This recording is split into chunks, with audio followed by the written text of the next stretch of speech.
তোমার নানি কি তরকারি আনছে? হ্যাঁ তোমার নানি কি তরকারি আনছে?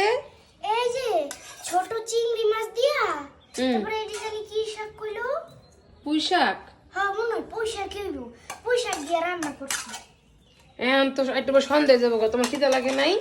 হ্যাঁ তা দেরি করে খাইতেছো যে? একটু বাইরের থেকে আইছি না এর লেগা? এই লিগে বেরিয়েছি আচ্ছা নাও তাড়াতাড়ি আলা খাও। আচ্ছা না তোমারটাও খাও হাত ধুইছো? না এনে দিয়ামু না তোমার দাও। এই যে পানি আছে এনে দিয়ে লাও। না থাক এটা তুমি পানি খাইবা না না এনে দো, আর কিছু জান লাগবো না। এনে দো। তুমি জানো না আমি ভাত খাওয়ার সময় পানি খাই না। কে? আমি ভাত খাওয়া শেষে তারপর পানি খাই। এই লিগে তো আইনা তুইছি আগে না সমস্যা নেই, এনে দিয়ে লাও। না এটা ভিতরে দাও। না থাক ওটা তোমার লাগে না ওই সালাদ বিসমিল্লাহ করে খাও। গরম না? হ্যাঁ তুমি ফ্যানটা ছেড়ে দাও, পরে তাড়াতাড়ি ঠান্ডা হইব না। হ্যাঁ পরে আরাম করে বিসমিল্লাহ করে খাইয়া ওঠো।